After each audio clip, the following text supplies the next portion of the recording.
Good morning, my friend. I hope things are going well for you. We had a great weekend. Today I want to talk a little bit about why all this matters. We've been talking for several weeks now. In fact, this is the 12th part of the Infinitely Happier series. We've been talking for a while about it, and I want to reset just a little bit and talk today about why I think it matters so much that we try to learn how to be happier. It really does. It matters. So if you are not on the newsletter, wleewarrenmd.com/newsletter, that's how you get connected. That's how you really get connected. It's not just a weekly letter, but it's actually a little community, a growing community of people all over the world. And if you like the podcast, just trust me and check it out. You can always unsubscribe. It's free. wleewarrenmd.com/newsletter. And it's really my best prescriptions, the best stuff I write every week to take these ideas and flesh them out a little further. And you really get to know us, and we get an opportunity to get to know you better. So if you've been listening and you haven't yet connected, I really highly encourage you, wleewarrenmd.com/newsletter. Get connected. Let us get to know you. But so today, we're going back to the idea of Proverbs 17, 27, and 28, the idea of how do you become infinitely happier. And that verse says, "Can you bridle your tongue when your heart is under pressure? That's how you show that you're wise. An understanding heart keeps you cool, calm, and collected no matter what you're facing."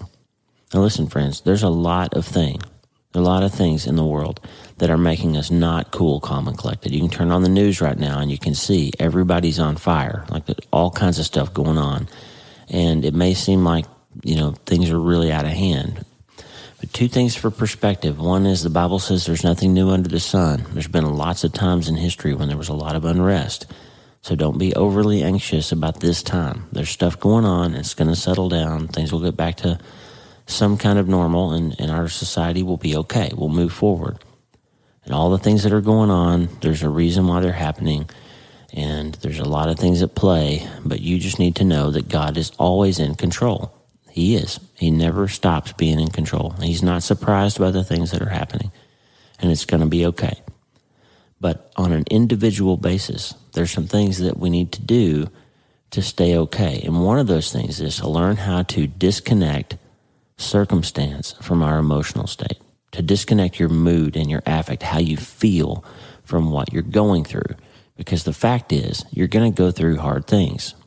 Global pandemics, riots, strain and stress, and different times when you're unhealthy or healthy, or somebody in your family is going through something hard, or you have a relationship problem. There's going to be hard things. Jesus promised us that.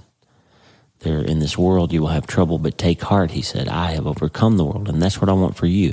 I want you to get to the place where you can be happy no matter what you're going through, where you can have joy and peace of mind and stay cool, calm, and collected no matter what you're facing.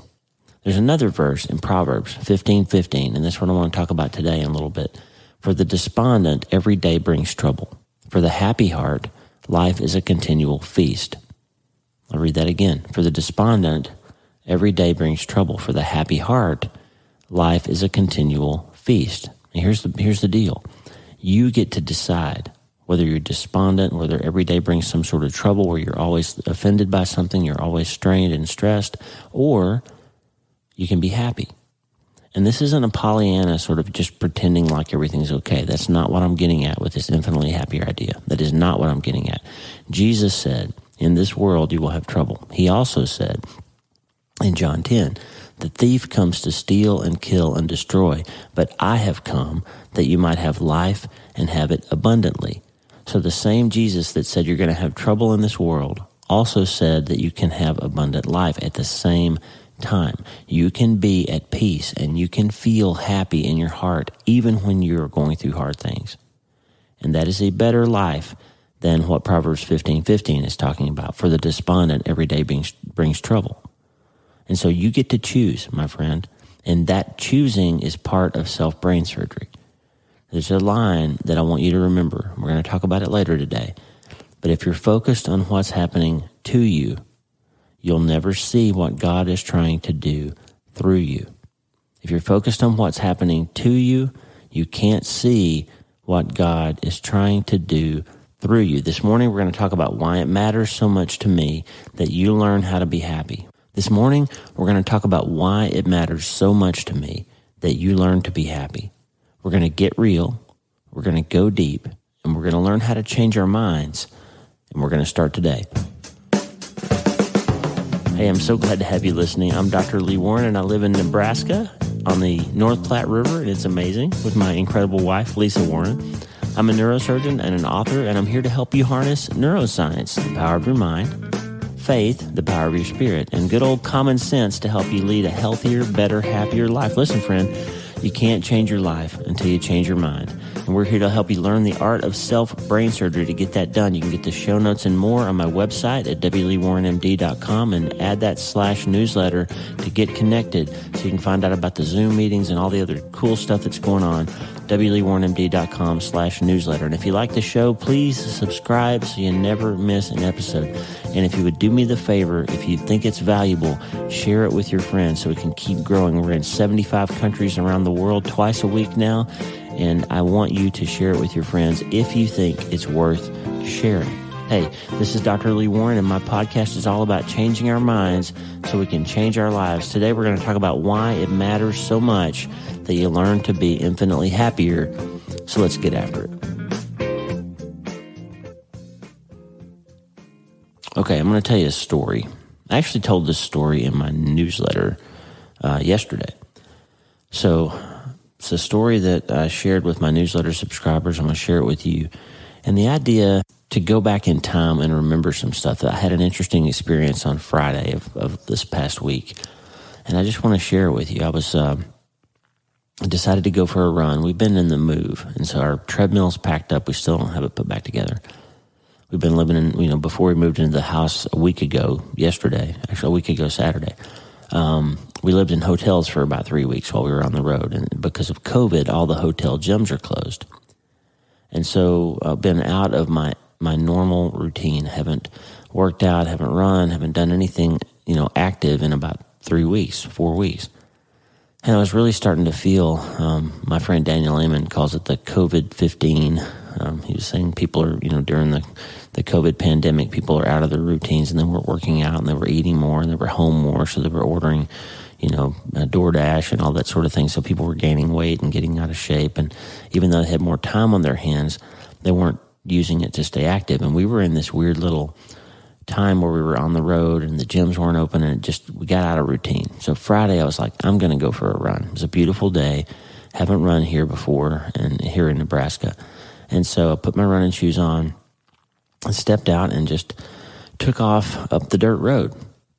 So we live at the end of about 1.5 miles long dirt road out here in the middle of nowhere. And so I took off and I'm running and the weather was perfect and the wind felt great. And I noticed how much oxygen there is because we're at half the altitude that we were at Casper. So Casper's around 5,300 feet. North Platte's around 2,600. So I was just bathed in oxygen and it felt great.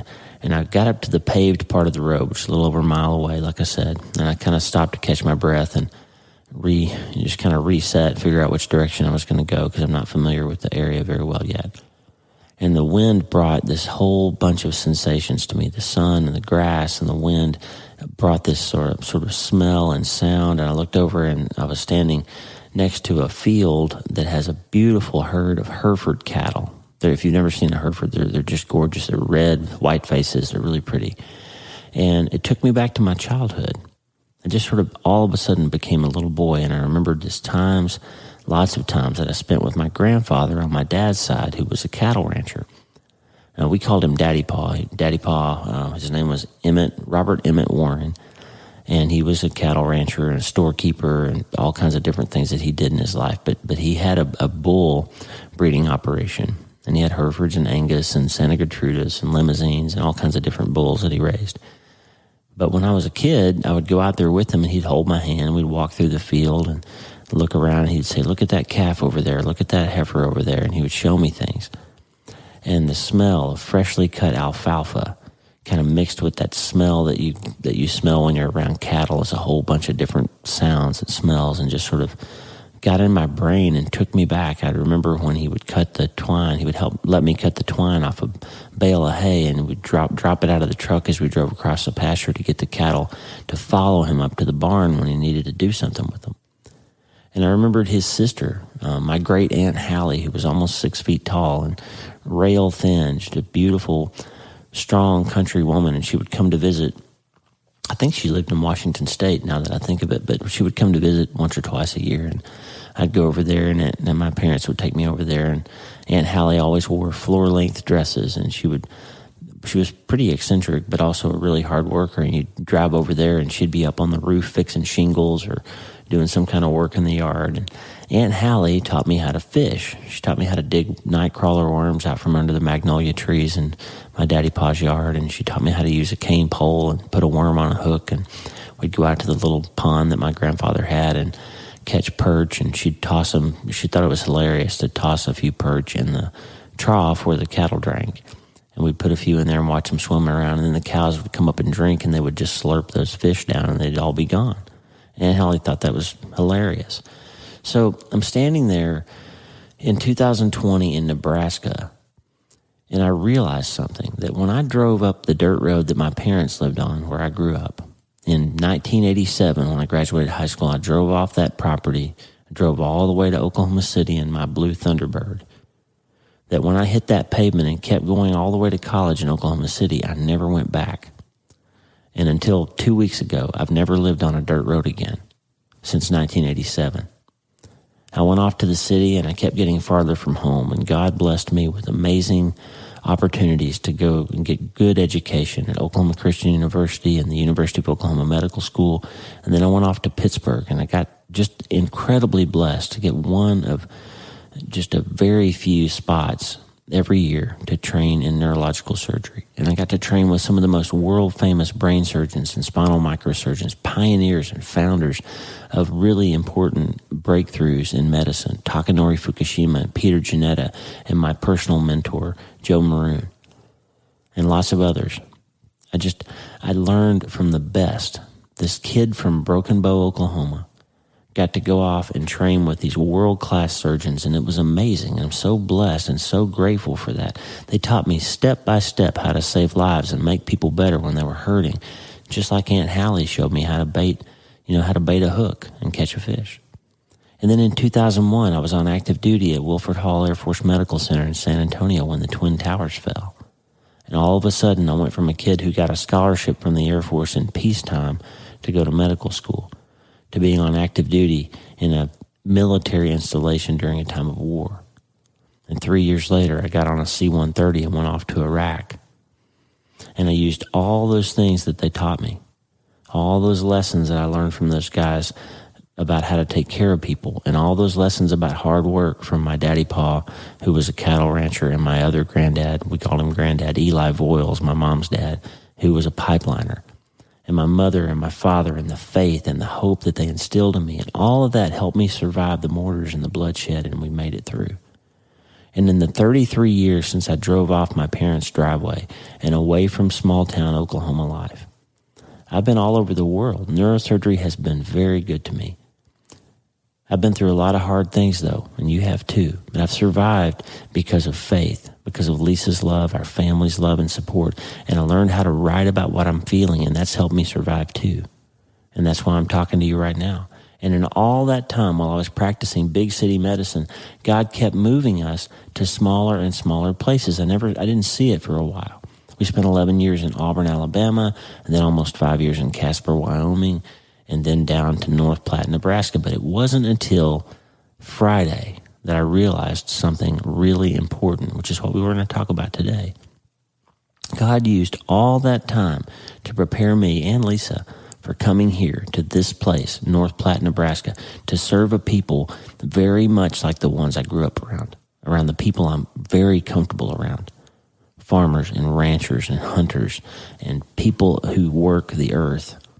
They're my people. As we went to meeting after meeting over the past 2 weeks, and these incredible professionals at Great Plains Health, I wish y'all could know them. Unbelievable team. So many people working hard together to bring a new service line to this place. We heard so many stories over the last 2 weeks of people, even people who work at Great Plains Health, who've been touched and hurt over the years by the lack of a neurosurgeon here. There was a lady whose husband had a brain bleed last year and has a shunt, and he's had multiple shunt failures, and he's been life-flighted out of this hospital several times in the last year. She said, I'm so thankful that you're here.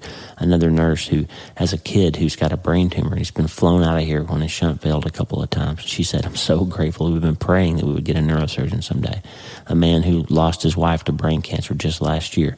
It just became crystal clear as we listened to all of these stories that God didn't move us to North Platte, Nebraska just for us. And so I realized I've come full circle.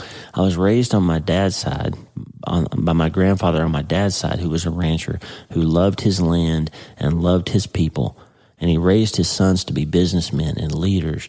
And on my mom's side, these pipeliners and these guys that worked hard with their hands, and they went off on long journeys to work and earn a living for their families. And these strong women who stayed home and raised their kids and taught them to be God-fearing, good people. That's who my people were.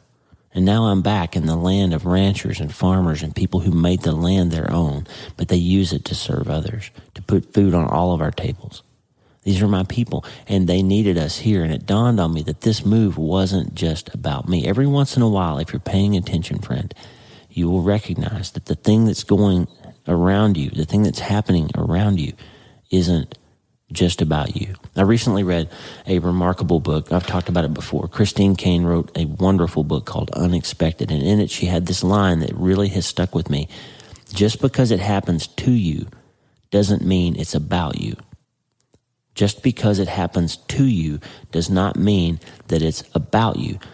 And here's the deal. We can get so caught up in our own experiences, our own circumstances, and the painful things that are happening in our lives that we can forget that God is sovereign, that He's in control, and He always has a plan. And that plan doesn't just include us. Right now, the world's on fire. People are in the streets. Cities are burning. Crazy stuff is happening. And the reason that stuff happens is when you focus on what's happened to you, and you let yourself get offended, and you let yourself get hurt, and you focus on that, and you can't see anything else, then everything seems out of control and unokay. Unokay, I just made that up. Listen, Jeremiah 29:11 talks about how God has a plan for us. He says, I know the plans I have for you, plans to prosper you and not to harm you, plans to give you hope and a future. And the thing is, we can forget that verse isn't written to an individual person. It does apply to you individually, but it's written to everyone. It was written at the time to the entire nation. God has a plan for all of us. And so when you recognize that He's talking to everyone, you stop focusing on yourself as much and you start focusing on everybody and what's good for everyone. I finished my run that day. I was pushed along by the wind and the warm memories of my daddy pa's cattle and my new connection with this land. And I hugged Lisa really tight and I told her I was home, that we were finally home.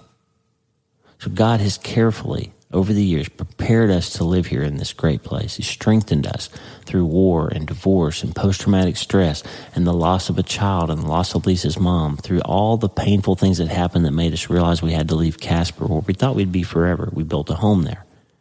He brought us to the banks of the same river, the same water that comes out of Casper, runs down the North Platte, across Nebraska, and across Colorado, and across Wyoming, and across into Nebraska. And He shaped us all through that so that we would be able to care for the great people here, to not be afraid of starting a neurosurgery program from the ground up. He brought us here with this amazing team and put us around people that are ready to do this great work together. And I said all that to say this. I want you, friend, to take a minute to connect all the dots in your life and to recognize, like I talked about way back in the second episode of this podcast, I think, when we talked about Fibonacci numbers, everything that's happened in your life, God has added those things together to put you right where you are right now. And He did it not just for you, but He did it because you've got a great work to accomplish in your life. And that's why it's so important to learn how to be happier. Because if you're if you let yourself enjoy the time that you're spending on this earth, you can see things more clearly. You recognize that the circumstances aren't going to ruin your life, that they're going to define it and shape it and mold you and help you be ready for whatever it is that God has in store for you in the way that He intends for your life to matter to other people. Because you're not just here for you. Now, don't get me wrong. Let me take an aside here. I know that not everybody had a great past, that they don't want to look back and be thankful for the things that have happened. It's hard. If you had an abusive parent, if you had a painful divorce in your past, if you had a childhood where you were not safe or not well, or you were, destitute or had some kind of big problem, then it may be hard for you to look back and be thankful for the path that led you to where you are now. I understand that. So don't get me wrong. Not everybody had this idyllic childhood or some eccentric aunt that taught them how to fish. No, not everybody had that. But recognize this, friend. No matter what you went through, God got you through it. And you are here now listening to this podcast. So all that stuff added up to you being where you are now. And you're where you are now because of God's plan to prosper you and not to harm you. And so I need you to understand that it's important to separate your emotional state from your circumstance, and that's how you become happier and able to be resilient to whatever it is that comes across in your life. Now, when I was watching those cows, I did smell some things that weren't so pleasant, because when you've got cows, you also have manure. There always is, right? There's always a little bit of manure. But here's the deal. Manure turns into fertilizer if you use it properly. And it helps things grow. If you focus on the sweet-smelling stuff, the good stuff, and recognize that you got to spread the manure around too, and use it as fertilizer, and use it to help you grow, then you'll always be able to find that place where you can still be happy no matter what's going on. Remember Christine Kane said, just because it happens to you doesn't mean it's about you. Well, let me give you Warren's corollary to that. If you spend all your time thinking about what's happening to you, you won't be able to see what God is trying to do through you. If you're too focused on what's happening to you, you can't see what God wants to do through you. And that's what happened to me on Friday when I realized that I'm not here. Lisa's not here. We didn't come to Nebraska just for us. This isn't just about us. And friend, whatever you're going through, whatever God's giving you or has done for you, it's not just about you. And that's the secret to being infinitely happier. It's flipping that switch where you realize that your life is not just about you, and that you've got to be able to be at peace so that you can stop focusing on what's happening to you and start focusing on what you need to do to help other people around you. That's the secret. That's it. Listen, you've got to be able to see what God is trying to do through you instead of focusing on what's happening to you. Listen, this is good self-care, okay? It's self-brain surgery. It is biblical, all of this. It's consistent with neuroscience, learning how to focus not on just what's happening to you and not just on all the random, crazy, negative thoughts that are popping up in your head all the time, because those are always going to focus you on the circumstance. What God wants you to do is focus on the plan. He will reveal it to you. This is good self-care, friend. It will help. But if you want it to help, you have to start today. Hey, thanks for listening.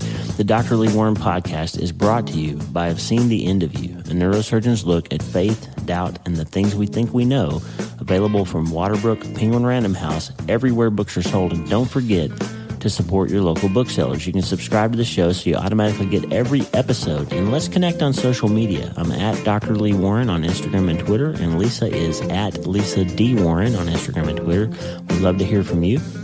Go to my website, wleewarrenmd.com, for more information about my newsletter, this show, our weekly Zoom meetings, and more. And the theme music for the show is Blue Highway by Poddington Bear, available free at freemusicarchive.org. Remember, you can't change your life until you change your mind, and you have to start today. I'm Dr. Lee Warren, and I will talk to you next time. I'm signing off now because I got to go to work. God bless you, my friend. Have a great day.